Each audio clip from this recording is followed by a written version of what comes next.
Sí, hermanos, un cordial saludo. Estamos continuando el tema, maravilloso tema del santuario.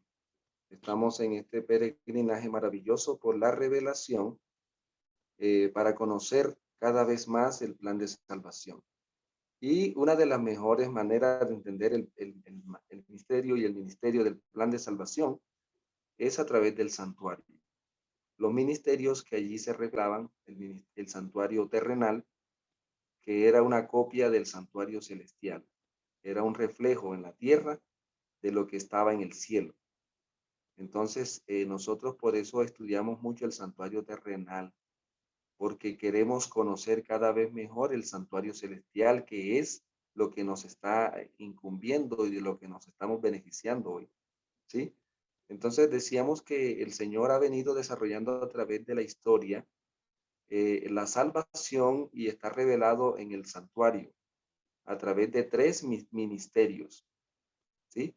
Ministerios que en cierta manera son, en un momento determinado, son un misterio, porque en cada puerta había una cortina de separación, un velo, ¿sí?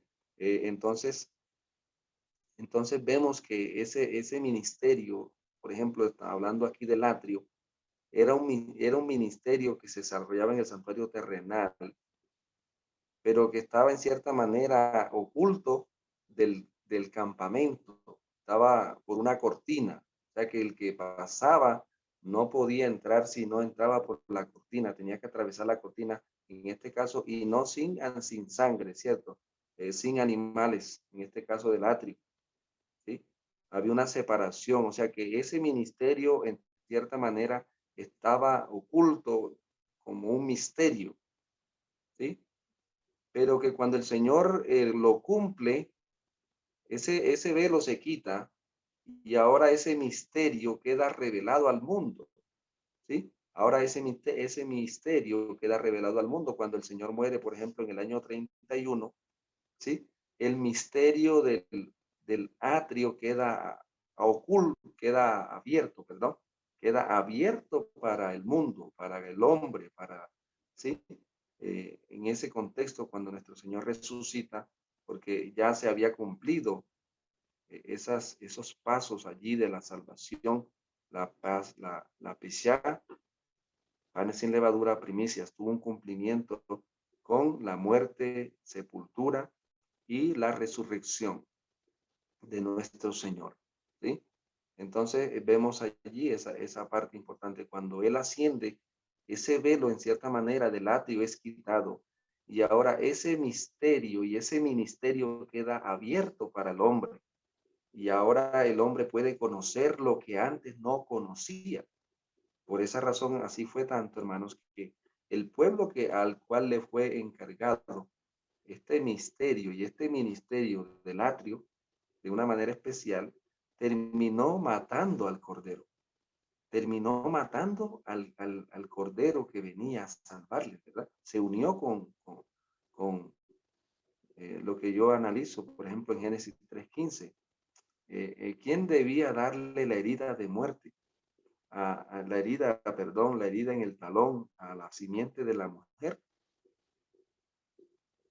Era la simiente de la serpiente.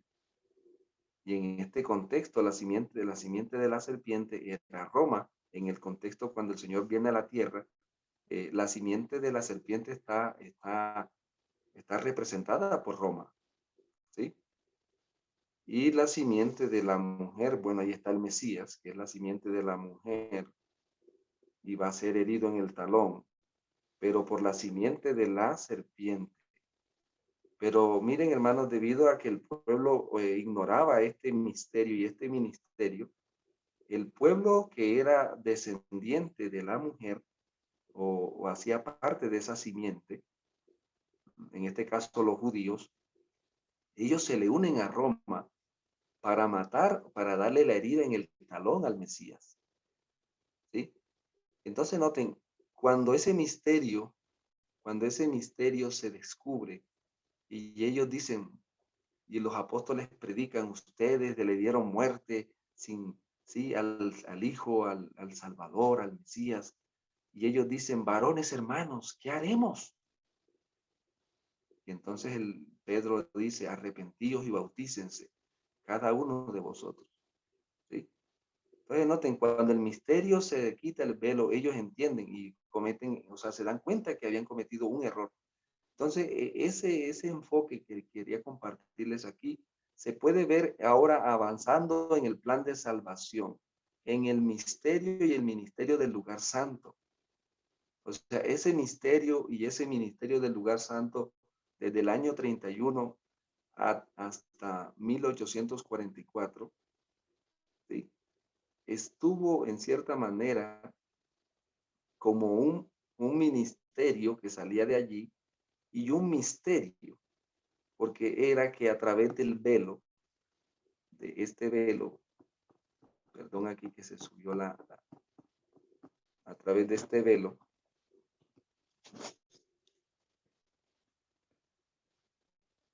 ¿sí? A través de este velo que vemos allí, ahí está el letrerito rojo, ¿cierto? De aquí adoró la iglesia apostólica, a través de ese velo, la iglesia adoró hacia el santuario, el lugar santo del santuario celestial, ¿sí? Pero estaba a través del velo. Ellos debían a través del velo conocer ese misterio y ese ministerio, que era hacia donde los dirigía el Señor en ese tiempo. ¿Sí? Y hacia donde los dirigió luego que este misterio del atrio y el ministerio del atrio se cumple, entonces ahora ellos dirigen la vista de los hombres hacia el lugar santo del santuario celestial a través del velo, porque en cierta manera ese misterio y ese ministerio y ese misterio estaba oculto, separado por ellos a través del velo. Pero el Espíritu Santo revelaba luz, había luz en la iglesia acerca de lo que el Señor estaba haciendo. Por ejemplo, cuando Esteban ve al Señor en la visión de Hechos 7 y ve al Señor a la diestra del Padre, el Señor en ese contexto está en el lugar santo, en el trono, en la mesa, ¿sí? En la mesa de los panes. Entonces, a través de esa visión profética, él atraviesa el velo y puede contemplar lo invisible. Veo al Hijo de Dios a la diestra, porque estaba a través del velo. Igualmente, quienes más pudieron tener esas experiencias, Juan, el apóstol que recibe la revelación del Apocalipsis, ¿sí? En ese contexto, entonces, tenemos allí a la iglesia apostólica. Entonces, noten que ese misterio del Ruach HaKodesh, el misterio de la mesa, el ministerio del incienso, estaba en cierta manera oculto y solamente por la fe podían conocerlo los que verdaderamente el mundo en ese tiempo, en ese lapso del año 31 al año, el enemigo trabajó para oscurecer ese ministerio, ¿sí? Y se conocía muy poco de esto del lugar santo. Se hablaba poco, ¿cierto? Del lugar santo, ¿sí? Pero en 1844 el Señor avanza en la redención, ¿sí? Avanza en la redención y entonces, noten, se quita este velo, el velo del lugar santo, por así decirlo, se rompe, por así decirlo en la explicación que estoy haciendo, y entonces estamos hablando del lugar santísimo. Entonces, cuando ahora ese misterio y ese ministerio del lugar santo queda abierto. Por eso hoy todo el mundo habla del Espíritu Santo, hoy todo el mundo habla de la oración. En el tiempo donde estaba activo ese ministerio, eso era imposible. Si usted hablaba del Espíritu Santo, si usted hablaba de la oración, en el caso de la mesa de la Biblia, que también representa la palabra, tenía problemas.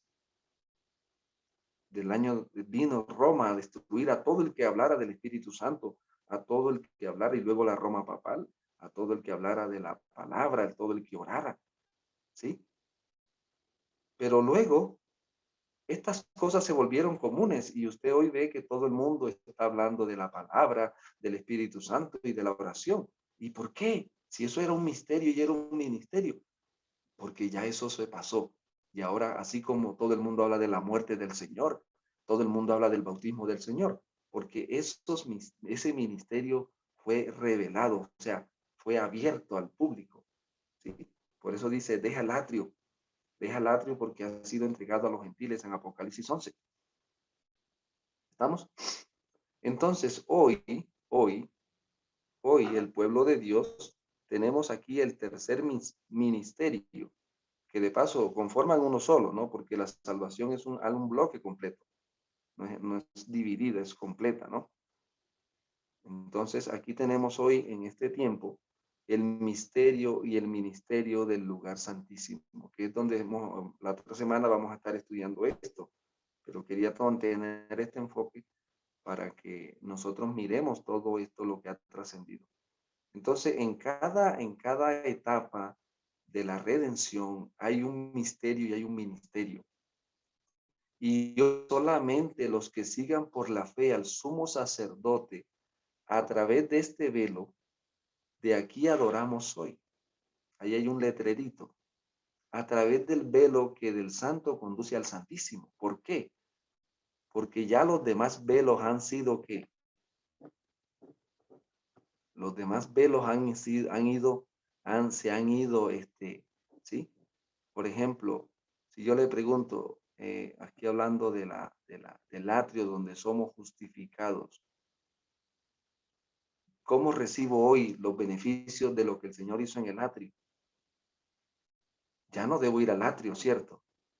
Desde el lugar santísimo, el Señor me imparte lo que hizo en el atrio. Y en el lugar santo, que es el lugar de la santificación, donde me santifica. ¿Cómo lo recibo?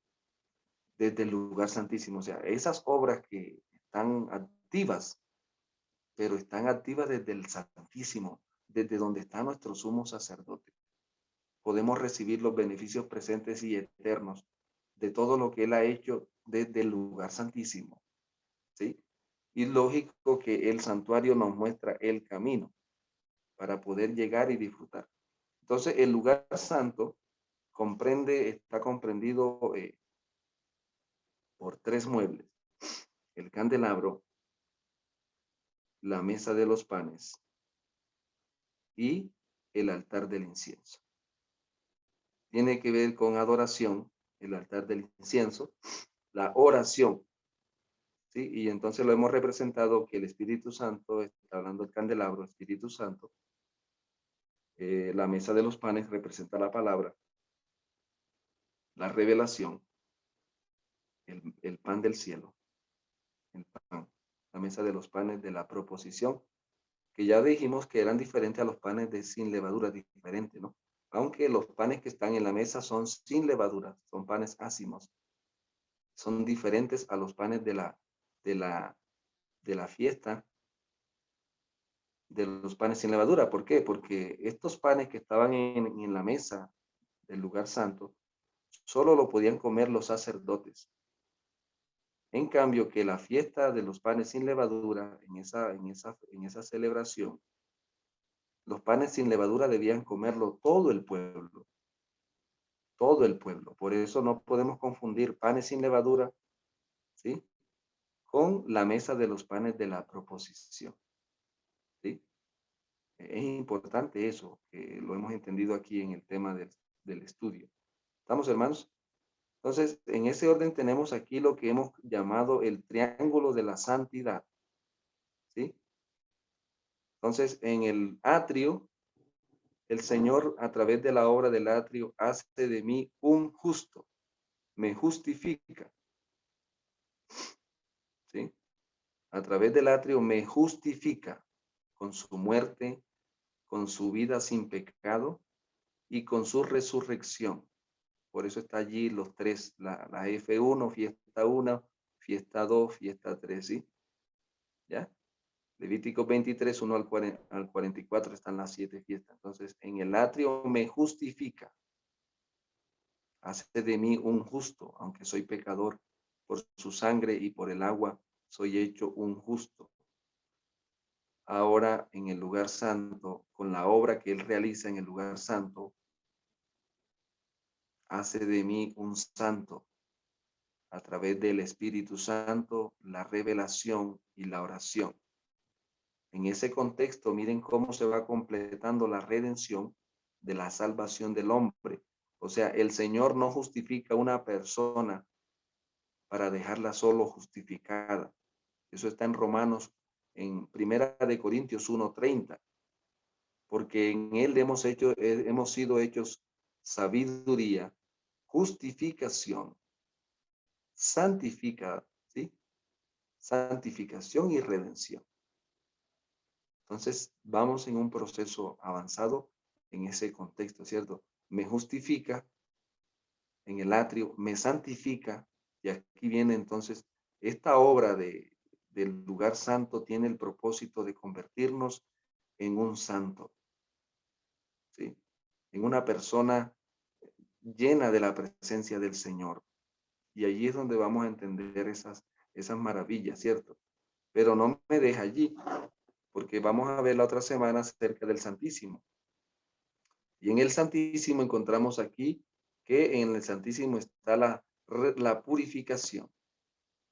En este contexto estoy hablando de Daniel 12:10. Aquí aparece en verde, ¿cierto? Daniel 12:10, mire. En el atrio soy lavado, ¿sí? ¿Dónde soy lavado? En el atrio. ¿Y cómo? En la sangre y en el agua. Panes y con panes sin levadura. Soy lavado, ¿sí? En el lugar santo soy emblanquecido o santificado. Y en el lugar santísimo soy purificado.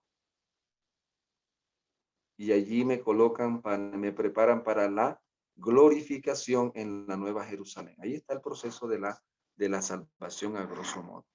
Entonces, hermanos queridos, vemos cómo se obra la redención en la vida de nosotros.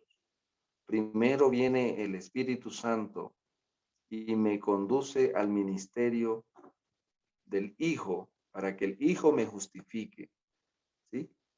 ¿Cuándo es que llega el Espíritu con más poder a la vida de una persona? Porque la primera obra del Espíritu Santo es revelar el misterio y el ministerio del Hijo, para que el ser humano acepte al Señor como su Salvador, acepte su muerte, su derramamiento de sangre como una garantía por mis pecados, él acepte renunciar a los panes sin levadura, o sea, a sacar de su vida todo aquello que está impidiendo o que puede impedir el crecimiento espiritual. Y eso es lo que hace el Ruach HaKodesh en este contexto, primicia, resurrección, me lleva al bautismo. Me lleva al bautismo, al lavamiento. Igualmente eso tiene que ver con la cena del Señor, porque debo estar constantemente en un proceso de lavamiento, ¿no? Son experiencias que Dios quiere que nosotros conservemos en el tiempo, ¿sí? Y cuando esa obra está, ahora viene el Ruach HaKodesh y nos promueve. Venga que quiero hacer ahora, el Espíritu Santo llega a la vida de la persona cuando está lavada. Por eso el Señor le dijo a Simón, si no te lavo, no tendrás parte conmigo. Porque el Señor todo lo que usa primero lo lava. Todo lo que usa primero lo lava. Él no puede usar nada sucio. Entonces, por esa razón es que nos lava en el atrio y ahora en el lugar santo viene a emblanquecernos o a santificarnos a través del Espíritu Santo, la Biblia, la oración, la revelación. Y estamos en ese proceso, hermanos, ¿sí? Con esa visión. Entonces, noten que la salvación es una experiencia de avance continuo, ¿ves? Por ejemplo, voy avanzando, voy sumando a la experiencia que ya tuve con el Señor la siguiente. Y el Señor me va conduciendo a través de este proceso rumbo a la Nueva Jerusalén. Pero debo pasar por esos procesos, ¿sí? Entonces, el lugar santo del santuario celestial, del santuario terrenal, tenía el propósito de revelarnos el ministerio del lugar santo del santuario celestial. Escuche, hermanos, el ministerio y el misterio del lugar santo del santuario terrenal tenía el propósito de que de revelarnos el misterio y el ministerio del lugar santo del santuario. ¿Por qué debo estudiar el santuario terrenal, el lugar santo? Porque quiero conocer el lugar santo del santuario celestial. ¿Y dónde lo revela? Entonces tenemos que ir al Apocalipsis, ¿sí? Es importante esto, hermanos, porque en el libro de Apocalipsis el Señor nos revela el lugar santo del santuario celestial. Y de paso, el libro de Apocalipsis tiene la estructura del santuario, ¿sí? El libro de Apocalipsis tiene la estructura del santuario. Y si usted se puede dedicar el tiempo. Por ejemplo, miramos algo importante, ¿no? En Apocalipsis, en la introducción, y miren cómo en ese orden lógico mismo, en la introducción de las iglesias aparece el candelabro antitípico. Apocalipsis 1:10, 1:12.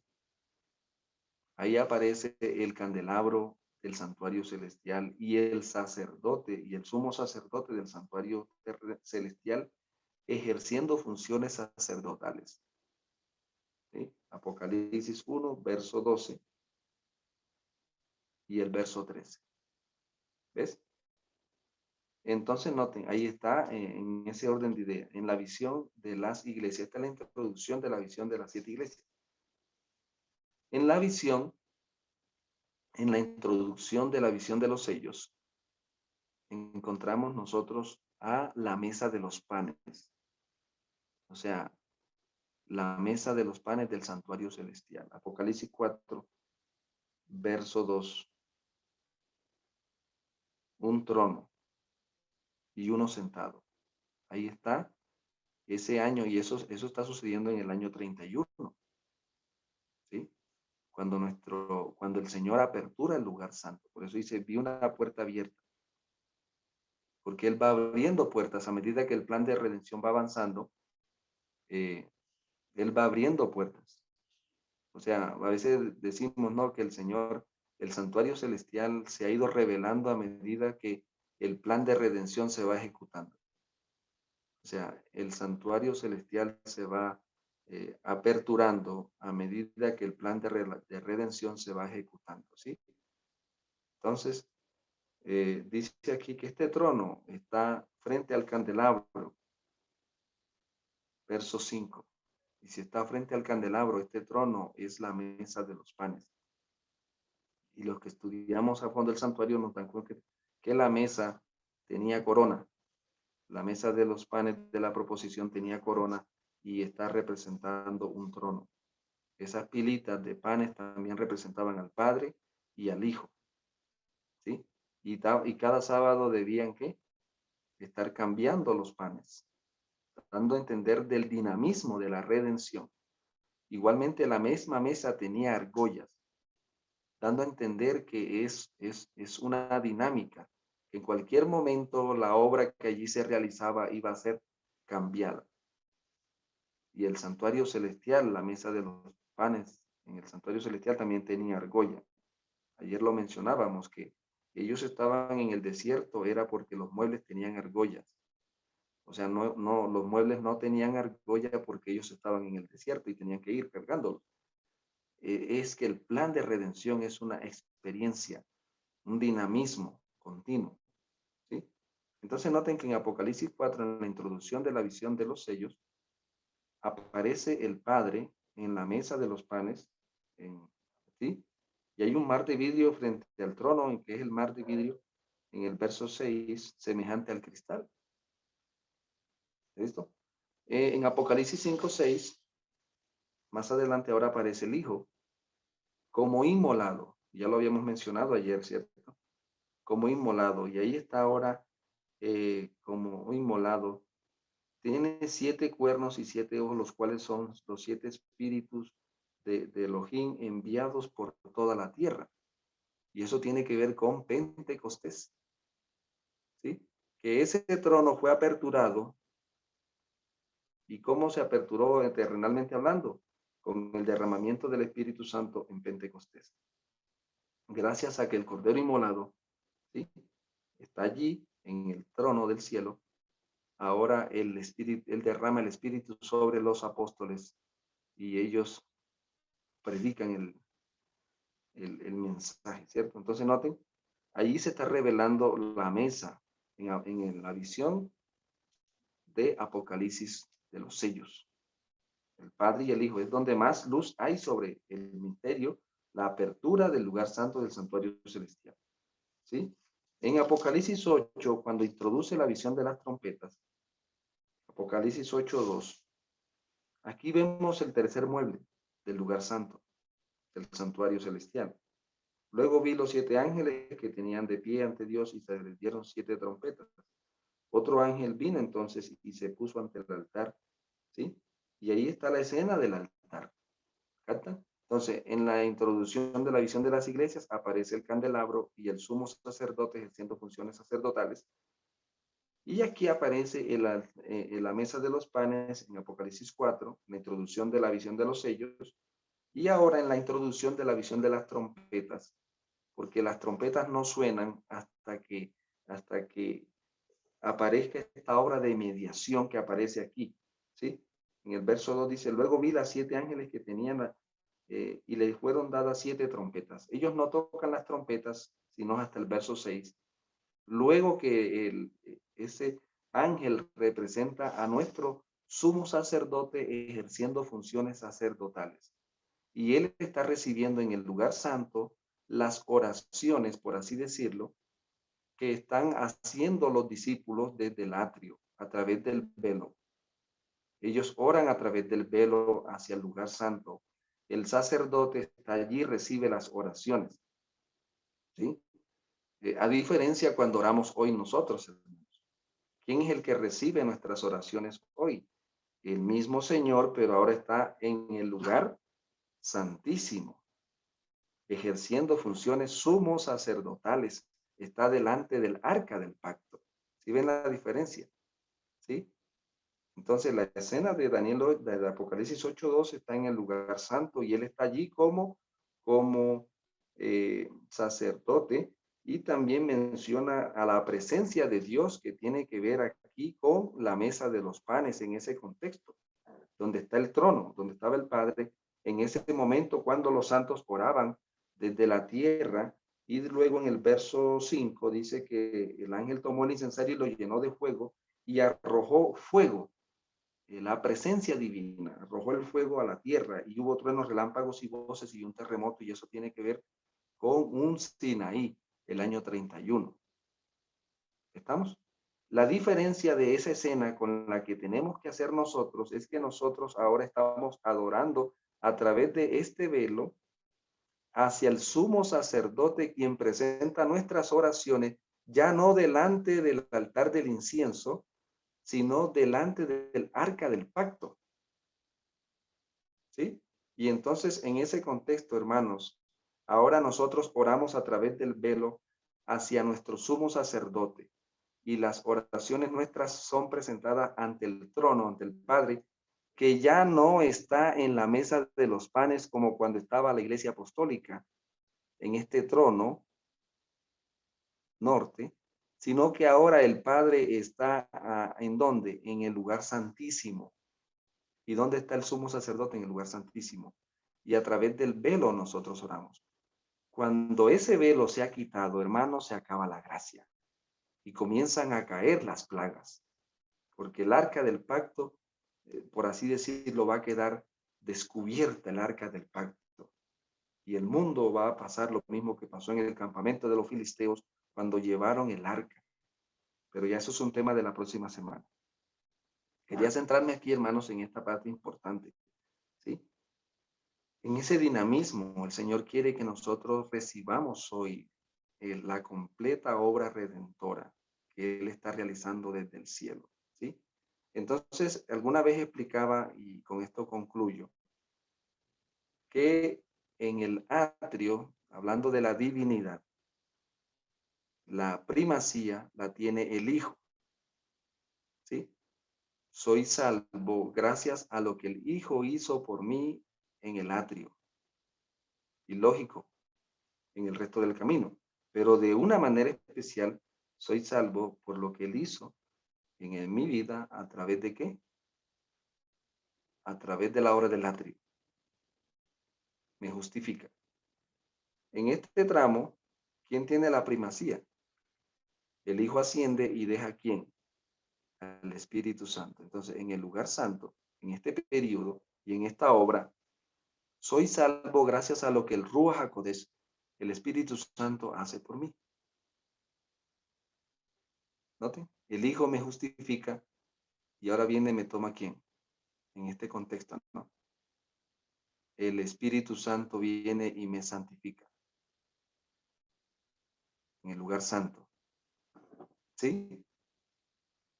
Y el Padre actúa en el Santísimo. ¿Qué hace el Padre? Redención. El Padre es el que le da el visto bueno. ¿Sí? El visto bueno y le pone eternidad a tu nombre y a mi nombre. Unos a la derecha y otros a la izquierda. En el juicio investigador, el Padre coloca a los que fueron justificados y santificados, el Padre los coloca a la derecha y los que no los pone a la izquierda. Entonces noten cómo en el santuario podemos entender la dinámica de la obra redentora. Apreciados hermanos, que el Señor nos ayude para que podamos cada día conocer más a fondo este misterio y estos ministerios. Debemos ser lavados, hermanos, emblanquecidos y purificados.